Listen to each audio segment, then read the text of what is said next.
Bismillahirrahmanirrahim. Assalamu alaikum.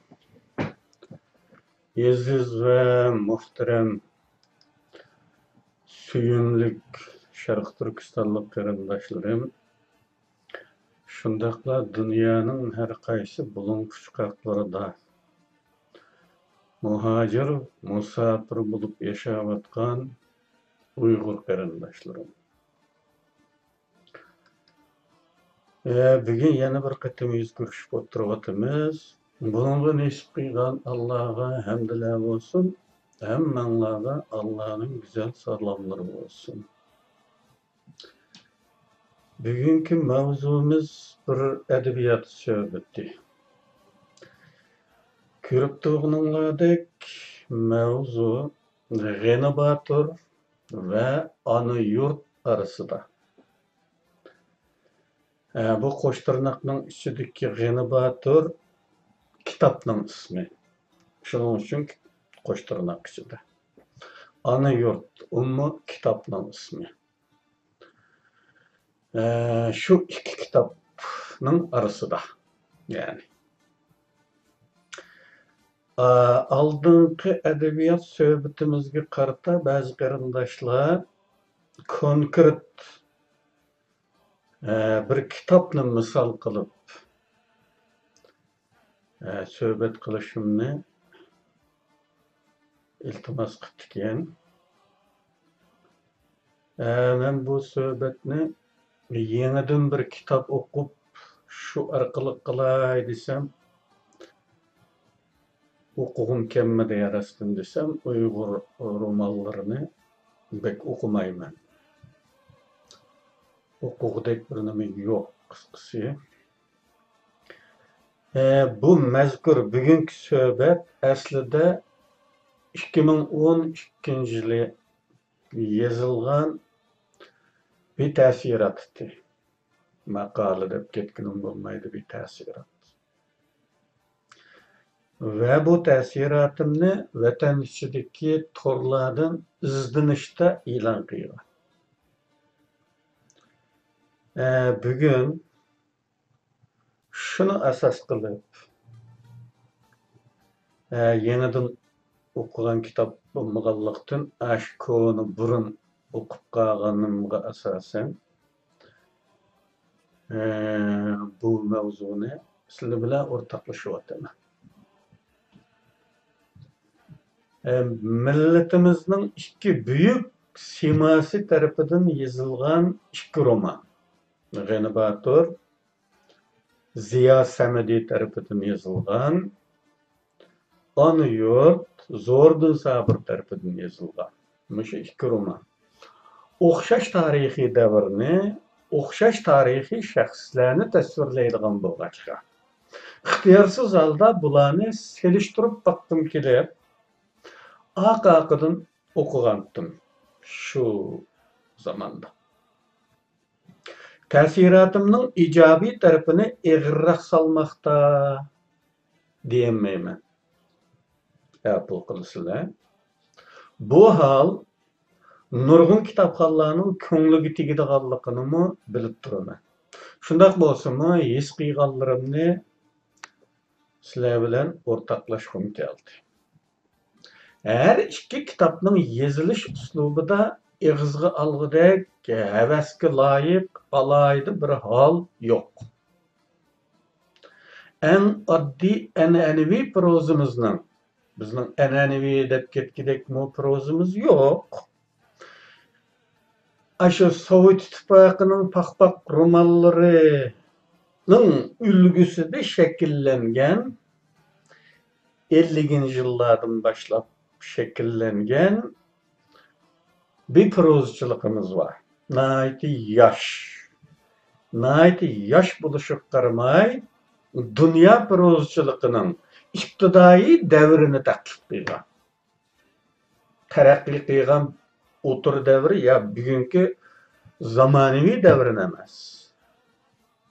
İptidai devrini taklif qilgan bir prozchiligimiz var bilisizlar.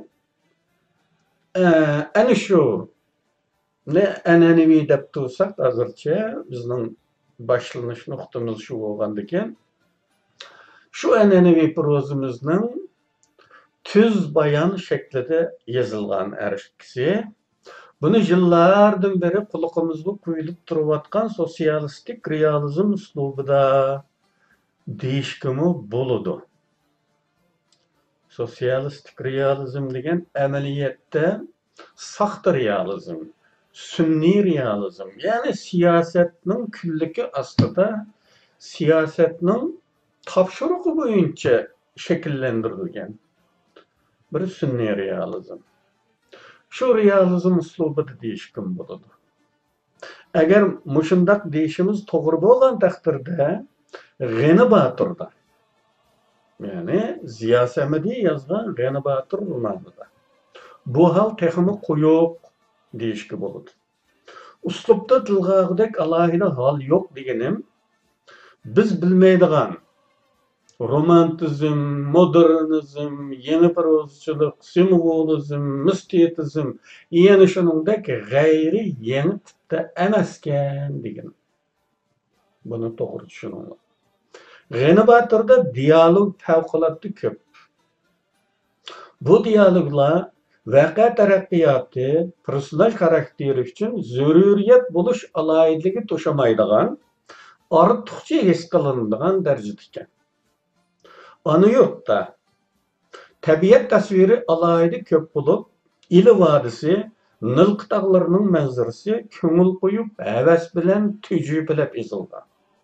Anı vatanının güzelligini, güllerinin puraklarını canlılık his kıldığıdek derecege yapken. Menimçe bunu yazık şirasida olturup elip, tasavvuruga tayinip yazgandek emas. Belki aşı manzarlarga qarab turib, ma'lum bir lampa astida yamg'u tushmaydigan aldı uçuq peshayvandek bir yerda turib elip, canlılık hatırlagandek tuyg'u beradi. Yani tasavvuruga tayangan manzar tasvir emas bu. Şu kadar canlı. Ana yurtda yana voqealar, hodisalardan keyin berilgan monologlar, ya bu ana yurtda emas, G'ni Batır'da. Vaqa, hodisalardan keyin berilgan monologlar ziyodi ko'p.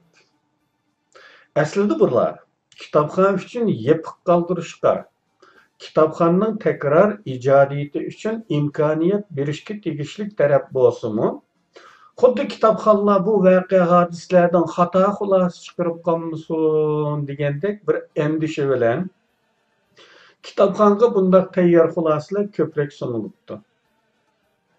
Chap chasi qilish, qirlarini to'liq chiqarishdek soddalik. Bu bugungi dunyoda buyog'ida ta'mirlashgan yozuvchi deb masxara qilinayotgan bir qiliq bo'lib, yozuvchi hammani 5'te 5'lik tayyor qilib berish, kitobxonga hech narsa qo'ymaslik. Mana shu ta'mirlashgan yozuvchi degan ta'birning qiliqlar. Asosiy qahramonlardan G'ni Batır ana yurtda xuddi og'zaki taqilgan hikoyalardagi, bu G'ni Batır haqida og'zaki taqilgan nurg'un hikoyalar var bilasizlar. Aş og'zaki taqilgan hikoyalardagi G'ni Batırga o'xshaydigan tipda. Ana yurtdagi G'ni Batır. Mert, sehi, erkeklik koyuq, xotinpaz, og'zi bezab, canlıq bir adam sifatida tasvirlangan bo'lsa, G'ni Batırdagi G'ni Batır.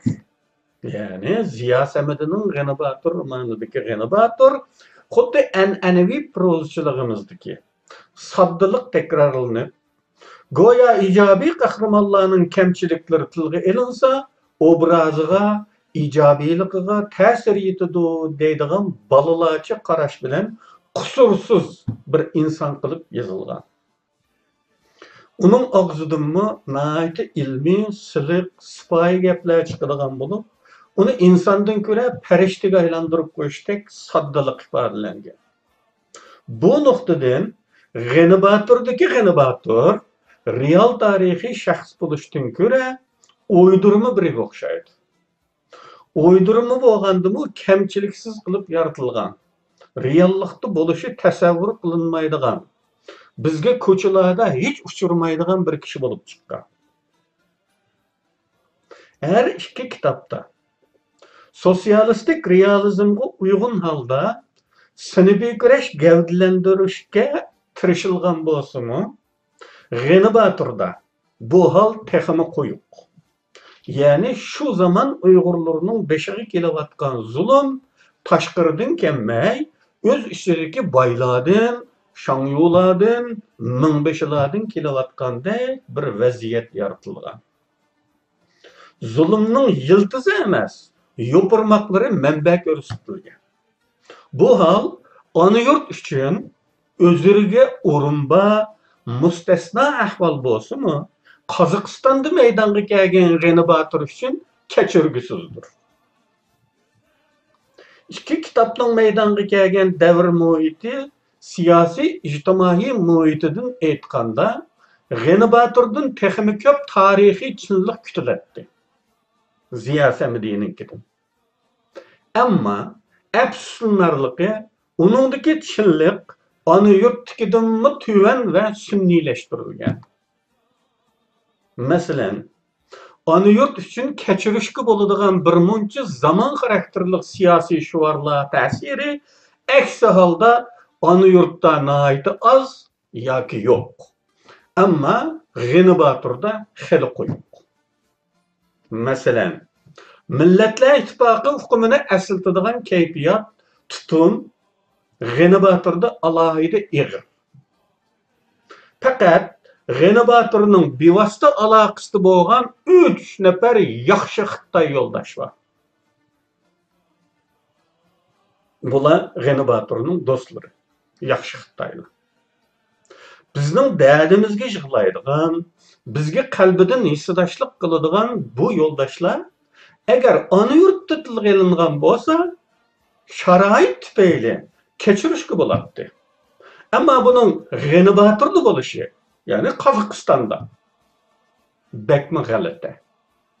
Abdur bularni milliy maydonidan emas, o'zi boshdan oxir sodiq bo'lib o'tayotgan kommunistlik maydonidan shunday qilgan deyishimiz mumkin. Chunki Ziya Samidi 40-yılların ahirida Bolşeviklar partiyasining a'zosi. O'zi Sharq Turkistonda turib, Sovet Bolşeviklar partiyasiga a'zo bo'lgan. Buni İsa Yusufning aslimisida tilga oladi. İsa Yusuf bir fursatda Ziya Samidi bilan İstanbulda ko'rishgan vaqtida so'raganligini deydi. Şu zamanda siz komünist misiniz deb so'rasam, men shu chaqdagi kommunistdim deb javob bergan deydi. Bu bir qistirma. Her iki kitapta inqilobdagi Sovet kontrolligini, ta'sirini, hokimligini yetarli darajada yo'ritanmagan. Bu halmi G'ani Baturda ig'ir. En mühim tarihi şahs bo'lgan Elixon Töre haqida her iki kitap o'xshash xatoni takrorlagan. Elixon Töre Cumhuriyet qurilishiga yaqin bir yil tilga ilingan. İlgirisida hech qanday faoliyati, kishiligi, roli haqida hech nima deyilmaganda bir yil Cumhuriyetning raisi bo'lganligi tilga ilingan. Bu tarixiy fakt bo'lg'achqila onun reisi olganlığı tarihi paket olğaçqıla köz yumanmagan. Aslında onu tilgi ağısı yo'qdek bir xil keyfiyat seziladi. Elixon Törening reis bo'lib saylanishi yetarlik sabab bilan ta'min etilmagan holatda o'tirib qo'yilg'achqa kishida savol tug'diradi. Keyinmi bu odam salbiy shaxs sifatida yoki shunga moyil tutum bilan tilg'ilindi. Hatta Uyg'ur cho'nglarimi, xalqmi bu kishidan ancha rozi emas. Undaqqa o nemishqa reis oldu? İki xil ahvolda reis bo'lishi mumkin. Biri bu Sovetning yoqtiradigan odam bo'lgan bo'lsa, shu qatimqi inqilobdagi Sovet kontrolligining kuchidan uni reis qilmay qutulg'ili bo'lmaydi. Bu holda Uyg'ur cho'nglarining, xalqning uningga g'umi bo'lishi to'g'ri bo'lgan bo'ladi. Ikkinchisi, u inqilobning beshidilla inqilobga buyuk tuhfa qo'shgan, eng ko'zga ko'ringan biri bo'lishi kerak. Mana shu holda u reis bo'lib saylanadi. Bundaq ahvolda xalqning, Uyg'ur cho'nglarining uningga g'umi bo'lishi bir oz g'alati bo'ladi. Her iki kitapta bu iki xil sebepnin birimi temin etilmegen. Ben ilgiriki edebiyat söhbetlerinde degendim o, sahne hazırlaş. Yani teglik hazırlaş. Bir vakani, bir hadisini oturup koymakçı buladı ekensiz. Onun işinerlik oluş için onunla uygun sahne hazırlayınız. Elxan Töre'nin reis oluşu hiç qandaq sahne hazırlanmagan bir tasadübiliktik la asmandan düşkendek. Sebep temin etilmegen.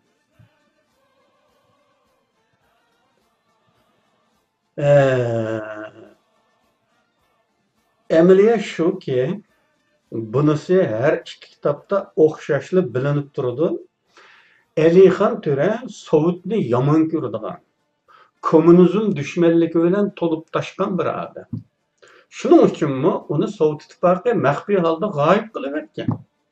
Bu sebep red kılıngan o halda Elxan Töre halkının hürmetine sazaver, özünü inqilabga tamamen atagan, bu cihette hemmini qayil qilgan derecede ülgü yaratgan biri bulmay turup tuyuksuzla reis olup kalamdı.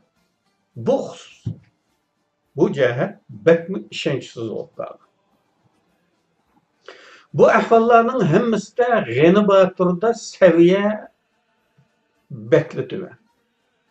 Ana yurtda berilgen bir qancha qitimliq shahvoniy ko'rinishlarning xeli ko'pi yoki hammasi bekla zaruriyatsiz bo'lib, faqat yosh kitobxonlarni kitobga bog'lash, qiziqtirish uchun zo'r qilib qo'shib qo'yilganligi aniq. Badiiy jihatda alayda tilg'ag'idek badiiy ustunlik yo'q. Prozimiz yeni şekilleniyotgan 50-ci yıllardaki seviyeden halkıp ketken tarafı bayqalmadı. Yani şu ananevi prozçılığımızın en yukarı pellisi bu ana yurt. Şu ananevi romançılığımızda meydana gelgen romanlarının en üstü. Ama G'ani Batur emas. G'ani Batur'ның seviyesi Ayşe'nin iki tarafının ki tegi tarafıga doğru keladi.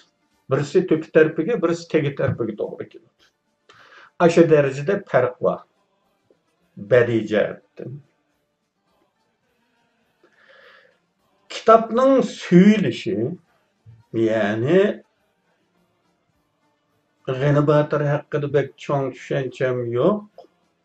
Xalq qanchalik yoqtirdi, qanchalik yoqtirmadi, buningdan xabarim yo'q, ama ana yurt bek yoqtirildi xalqimiz tarafidan. Şunu bu sözüm faqat ana yurtga tava söz. Bu ana yurtning suyilishi uning badiiy muvaffaqiyatidan emas. Xalqimiz havas bilan aslaydigan jangovar yillarning tarixiy bayon qilinganligi uchundir. Anlasam Yalqır Rozi ana yurt romanini bek yoqtirganligidan, hatta ana yurt sözlük tuzib chiqilsa degan taklifni berganmish. Ana yurt sözlüki. Ma'lum roman uchun sözlük tuzib chiqish Yalqır Rozining anglab bir atalg'i xolos.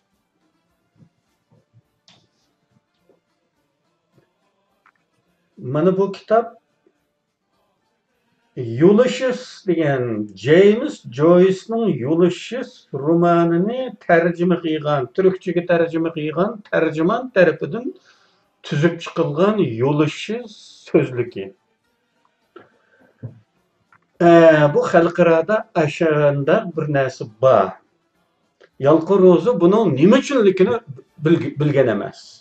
Faqat a gapni anglab qolgan.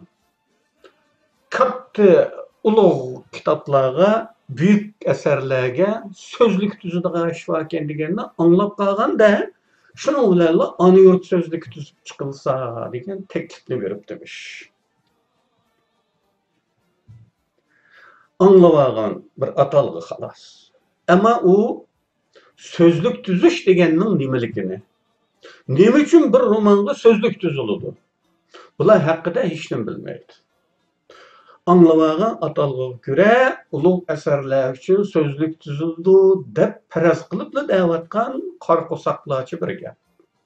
Aslida sözlük tüzüş favqulodda murakkab eser uchunla mavzu bahis bir ish bo'lib, James Joyce'ning Ulysses romani üçün bu romanni Türkçe'ye tercüme qilgan tercüman tarafidan bir sözlük tüzülgan.